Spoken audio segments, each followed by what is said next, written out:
Mopar, baby. Original. Incredible. Welcome back to Truck Central. Mr. Justin Wheeler here with the 2019 Ram 1500 Limited High Mileage Edition. Today, we are finally going to replace the brakes. At close to 250,000 miles, I think it's probably time to bite the bullet and just get it done. Before we get all nasty, I do want to say thank you to Real Truck. They are the sponsor this season for Truck Central.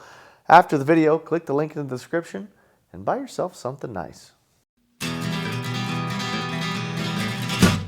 Now, you may recall in a video not so long ago, I had thought that I needed to replace the front brakes. I thought they were making a little bit of a noise. Come to find out it was just the dust shield. Now what I'm thinking is that the noise I was hearing was actually coming from the back. And I checked the front, and the fronts were good. So I assumed that they were all good. And I don't think that's the case. Shortly after that, a couple days later, the noise started to get louder. And it's been a few days now, and there's definitely something going on. And you can look, you can kind of get a side angle glimpse of how much pad you got just looking through the wheels, and it actually is pretty low. So we're just going to replace them all today. I really wanted to make it to 250,000 miles, but that was really just an arbitrary goal milestone. They made it to over 235,000 miles, and that's pretty darn good. All right, let's get the truck in the air. I said, let's get the truck in the air, like I've got some sort of lift. I should have said, let's get the jack out. Wanted to show you these parts real quick. I actually haven't even opened them. So these rotors are CarQuest brand. They claim to meet and or exceed OEM specifications.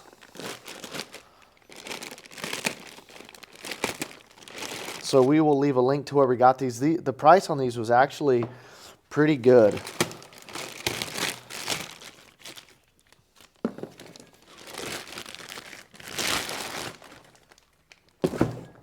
All right. Sure. Rotor. And then the pads, I believe these are the rears.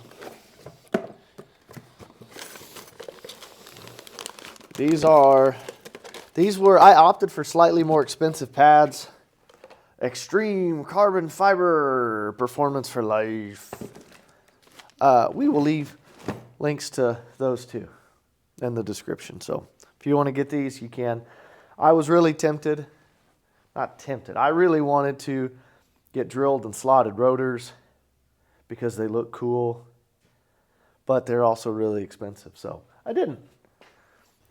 Another quick note, if you have a Ram and you are going to do the brake pads, you need to put it in brake service mode on the dash. And I'll show you a quick clip on how to do that. So when you're doing a brake job, go into your settings. It's under brake settings, brake service, and then you'll want to retract the park brakes. It does this thing.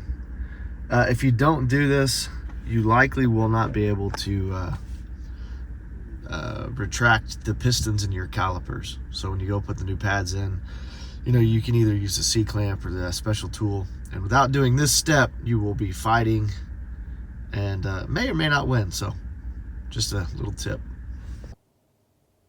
All right, driver's side rear. You can actually see that we are not quite touching the squealer on the pad, at least on this outer pad. Let's look at the inner pad. On the inner pad, there's no material left. Apologize, that's out of focus. Come on. There we go. And we are touching the little clip that's on the front. So that's where the noise is coming from for sure. I expect to see some nasty grooving on the backside, so I'd contemplated not getting new rotors. Now I'm glad that I did. Here are the rear driver pads. So the outer pad, like I said, had a little bit of life left. The inner pad was not wearing evenly and had no pad left. But let me show you. Mopar, baby. Original. Incredible. While I'm standing here, I guess I'll show you the replacement pads for comparison's sake. So, yeah. You know, it was time. All right, front of the rotor looks good. Back of the rotor, not good. Those hammer marks are from me, but yep, good thing we got new rotors. All right, new rotors and pads on. Everything went pretty smooth. Another tip for getting these off, if you're doing this, remember you need to take this bolt out of the rotor before it'll come off. That is a Torx 30. And then the other tools you will need, and that can be a pain in the butt. So before I hit it, I let it soak with some penetrant, and then I heated it with the little mini propane torch, and that did it. To get the caliper bolts off, you need a 21 millimeter socket, and then to actually get the pad portion of the caliper off, I don't know the actual name for that, you need a 12. All right, passenger side rear brake pads. Not quite at the squealer on the outer pad. Very consistent wear. The inner pad was definitely worn. I don't know if you can see anything I'm showing you. And not quite to the backing plate, but very close. So that was due. So we will get these old brackets cleaned up and get the new pads on. Throw them all together. All right, guys, the rear is officially done. No surprises back here. Couple other quick notes. This is definitely not intended to be a tutorial, but if you're using this video as a reference for your own brake job, there's a couple things I skipped over that I'll just quickly mention just so you do this safely. Make sure you're using thread locker on your caliper bolts, and make sure you're greasing up any of the contact points on your pads and your calipers, and the brake pads show you what to do. So I didn't skip that step, or I didn't show it. Something else worth mentioning, I went ahead and left the spacers off. You guys may remember we did an update an update video long time ago. Upgrade, that's the word I'm trying to think of. Mod, upgrade. Anyway, we threw these 1/4-inch aluminum spacers on that Real Truck sent us a long time ago. These probably have close to 200,000 miles on them. And they're still perfect, other than just being a little dirty and gross. I left those off. No real reason other than, they're only a 1/4-inch. They don't make a huge difference. And it won't be long, and we're going to be replacing a bunch of this stuff anyway. As you can see, the tires are starting to get a little bit worn. When these tires wear out, we are not going to put a new set on these wheels. We're going to get new wheels, aftermarket wheels and tires, and we're probably going to lift it and do the suspension, everything all at once. So I wanted to wait and do the brakes till that point, but, they just couldn't hang on any longer. So taking these off just because they're not going to be on there long anyway. While I had the wheels off, I'm just going to go ahead and pull them. So now we will flip the truck around, and we'll dig into the front. All right, there's the old pads on the front.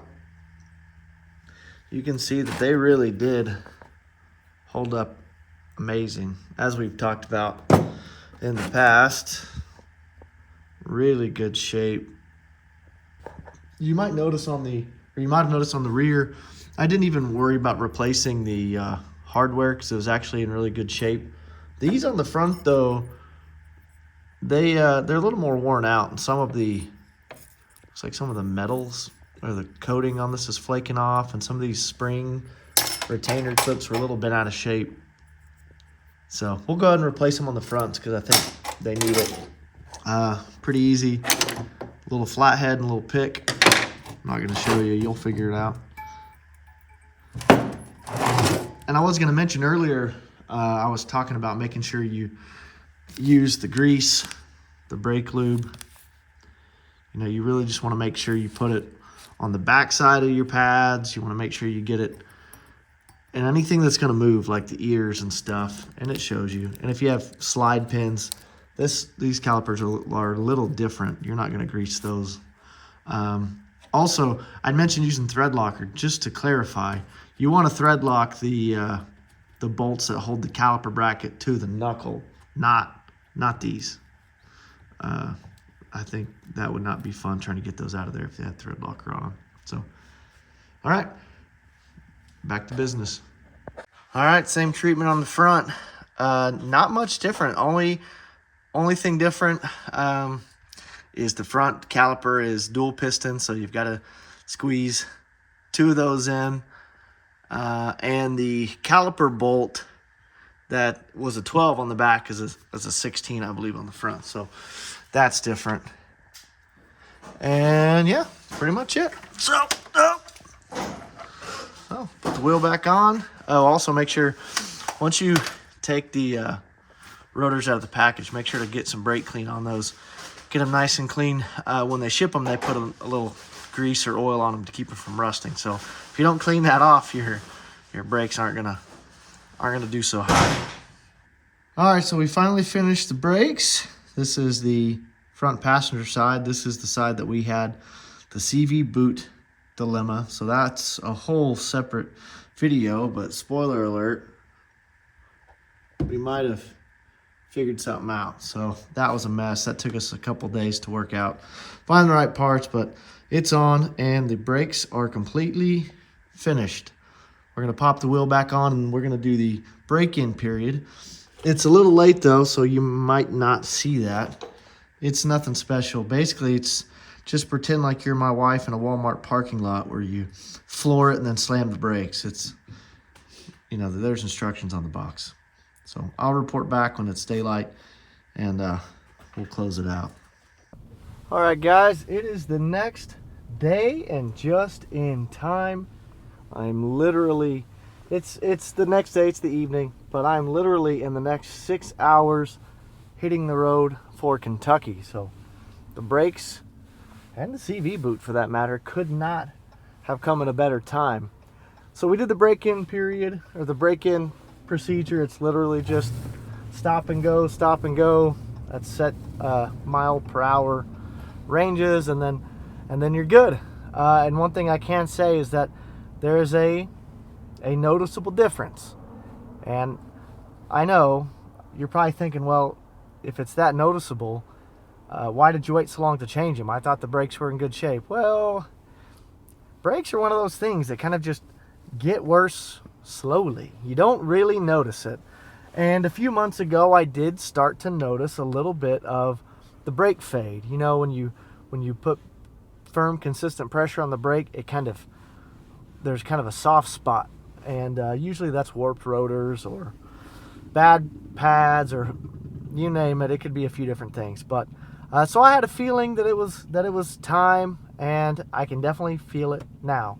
Granted, 3/4 of my pads were not in terrible shape, but there's just something about brand new rotors and pads. Man, it feels good. And it's quiet. Man, it's quiet. I didn't even tell you the story about how I became aware that there was something besides a little squeal from the front. I was hauling a load of plywood through my neighborhood, and it was a nice day. I had the window down, and there was a momentary blip, or the song changed from one song to the next. So there was a little momentary pause in sound, and it was at that moment I heard just a terrible grinding sound, and that's how I knew there was something deeper lurking. And man, it's nice. But we've got to give credit. Where credit's due. The factory pads lasted forever. I mean, yeah, the rears were done. The rears are probably 200,000 mile pads, but the fronts, The fronts weren't even halfway worn. I would hazard to say that you could put 500,000 miles on the fronts. Definitely. That is unheard of. At least, as far as I know, that's unheard of. But I am happy with these brakes. They are smooth, they are straight, and they are silent. When you hit the brakes, there's no pulling left to right. There's no fading or pulsing in and out. It is just a nice, consistent, smooth stop, and they're very silent. Smooth, straight, and silent. That is the key to happy brakes, and they are happy now. So we will leave a link to where you can find those. I do want to give one final thank you to Real Truck. Like I told you earlier, they are the sponsor of the season for Truck Central. So whether you need intakes, tuners, mufflers, mud flaps, floor mats, bed covers, you name it, they got it. Leave me a comment down below. Have your brake pads lasted this long? Trick question. No, they haven't. Like I said, leave me a comment down below. You know I look forward to talking to you. And as always, thanks for watching.